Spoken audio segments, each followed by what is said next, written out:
Are you considering working and homeschooling? Feeling a little overwhelmed at practically how does this work? And how can you implement things that will make your school and your work more effective? Well, today we're going to talk about 6 different tips that I use in my home and in my work to help me be able to homeschool and work.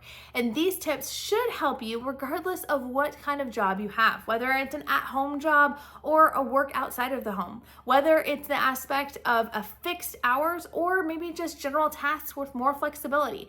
All of these things should be helped with these 6 tips. So let's get started. Tip number 1 is to use your time wisely by deciding up front what you will not do during the season.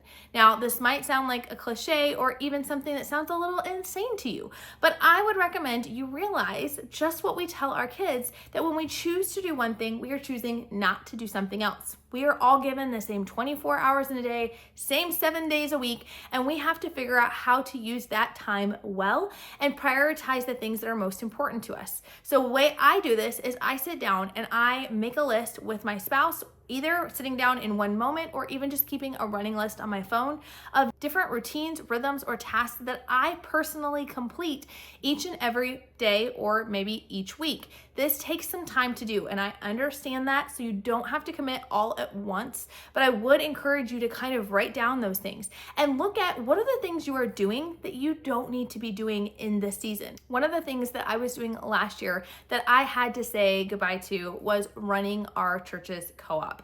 I truly loved it. I really enjoyed working with the kids and actively being a part of this, but truthfully, it was just too much on my plate. I also teach Sunday school and work full-time. I have kids with special needs, and it was just too much in that season. So instead, I decided to say no to that opportunity and to pass that off instead of continuing to just keep adding more and more things onto my plate. But these things you take off your plate don't always have to be large commitments that you might traditionally think of. It can also be little things. So in your business, are there things that you are doing in your business that are not as effective? Are you posting to social media every single day, but when you look at that return on that investment, it actually is not that beneficial, and it would be more beneficial to pour time into your email list? Maybe you work outside of the home and you realize you're spending a lot of your time when you are home having to do an excessive amount of cleaning.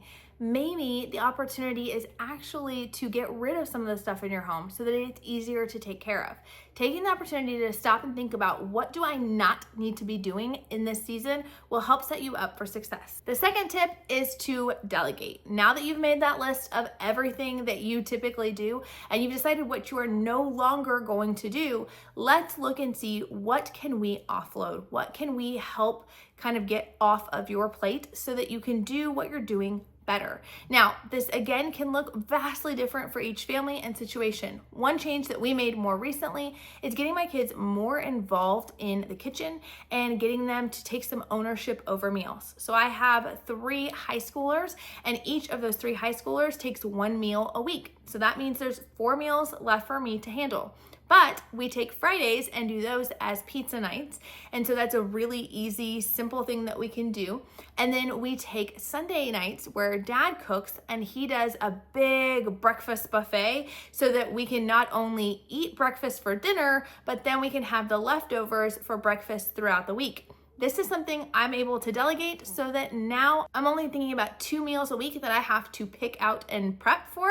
And then of course I'm still helping with pizza night and with the breakfast for dinner, but it's not as much of a mental load for me. And it's teaching my kids important life skills. If you're thinking about doing something like this, consider having your child work on 1 meal or maybe even 2 meals that they alternate week to week until they're able to master it, and then you can give them 2 more meals. So for instance, one of my sons is working on learning to cook red beans and rice, and he's learning to cook baked Italian chicken. So one week he cooks red beans and rice, the next week baked Italian chicken, and then we just go through the rotation again until he's able to do it and fully master it. Yes, delegating these tasks takes time to train your kids and to work with them on these different things, but it's time well spent and will help you a lot in the long run.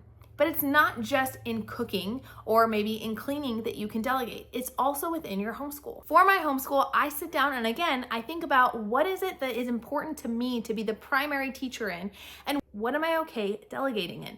I delegate in math when it comes to our teaching textbooks. 5 of my 6 kids are doing teaching textbooks, and it takes care of the grading and the teaching. It takes care of so many different things so that I'm just managing their math instead of actually being the one to formally teach it. You can use co-op classes for things like this, or online classes can be fantastic. We like the redefining school classes for middle school and high school. But maybe it's also a matter of finding tools that allow you to be a part of the academics and a part of the teaching, but not having to do it all. So for example, we use Apology of Science, and they have audio textbooks. We use Knotgrass History and Biblioplan History, and both of those have audio textbooks as well. So I can listen with my kids and get something else done in the process. Depending on the work you do, delegation can also happen in your workflow.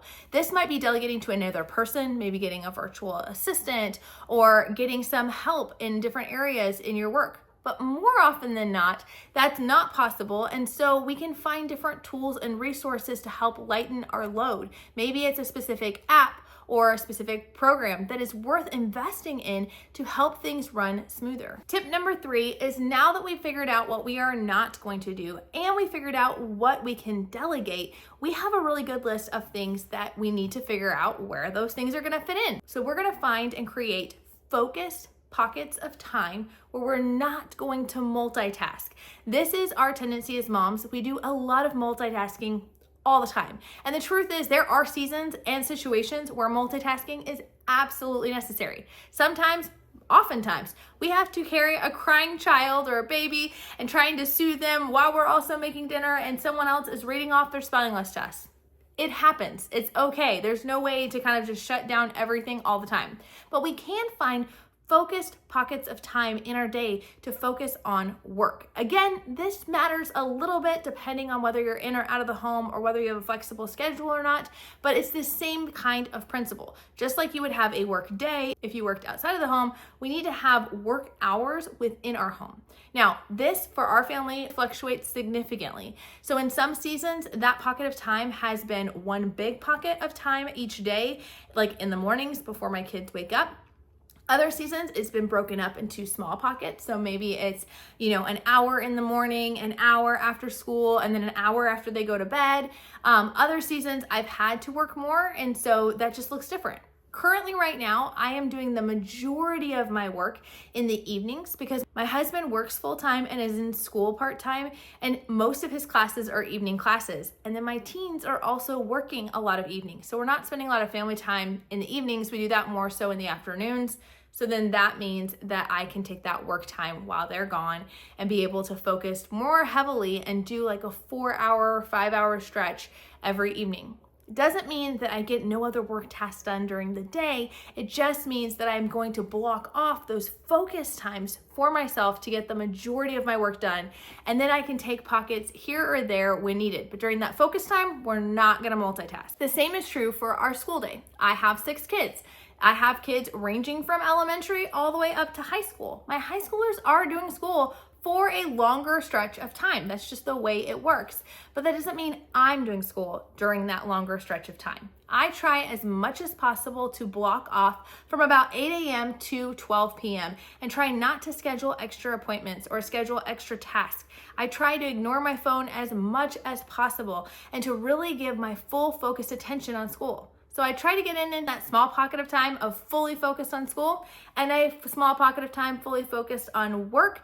And yes, there's school and work that happens outside of those times. And that's when I allow myself to multitask a little bit more or be a little bit more distracted. The 4th tip is to match your task to the mental energy it takes. This again works for home, homeschool, and work.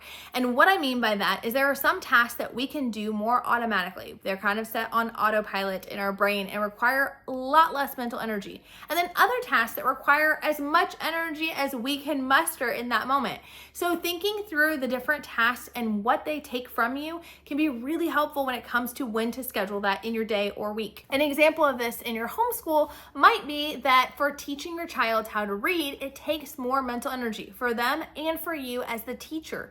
So I might schedule that earlier in the day rather than scheduling that later in the day. Whereas things like science or history, those are things that are not as hard for my kids to wrestle with, and they definitely don't take as much physical or mental energy for me, so I'm gonna schedule those later in the day. For work tasks, this looks like thinking through what takes the most for me. So one of the things that takes a lot of mental energy is the creative aspect of my job. Whether that is creating new printables or filming videos, whether that is creating new posts or content to go out, this is the kind of thing that I schedule usually more so on the weekends and take advantage of Saturdays and Friday afternoons heavily so that I can focus my effort and energy on those creative tasks when my brain is a little bit fresher.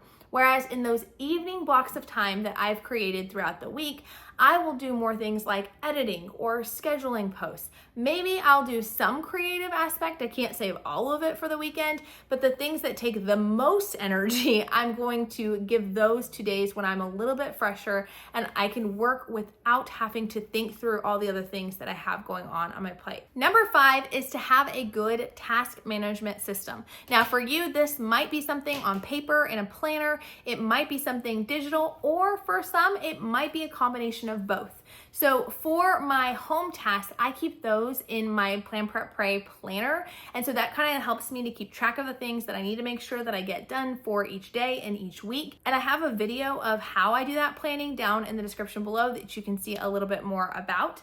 But for my work tasks, I use a digital tool and I use the website Notion. I used to use Trello if you're familiar with that, and that is great, but it's a very simplistic system, which is great if you're just getting started.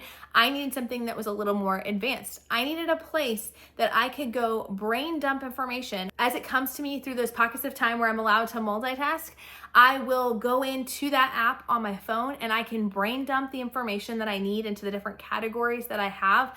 And I know I can come back to that later during my work block and go through those tasks that I thought of randomly that I'm like, oh, I need to send this email to this person, or I need to contact this person about that.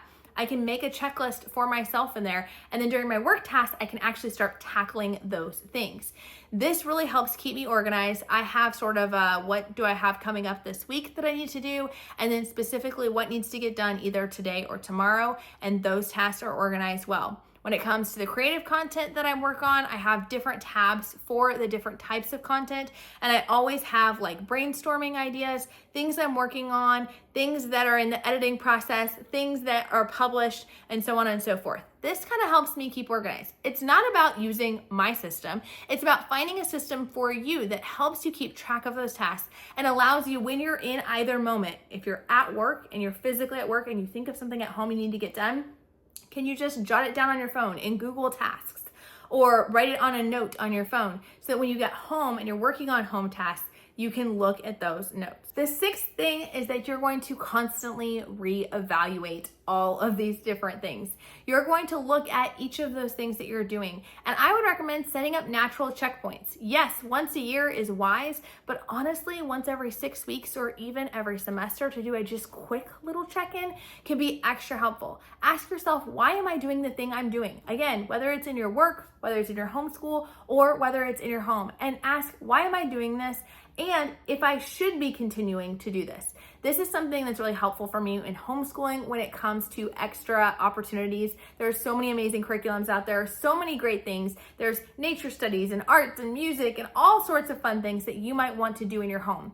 And where I've had to land with some of that is that maybe we can do that for a short season. Maybe we can do a 1-month study on something, but then the rest of the school year, we're not gonna worry about that extra. Or maybe it is something that you look at and you say, you know what?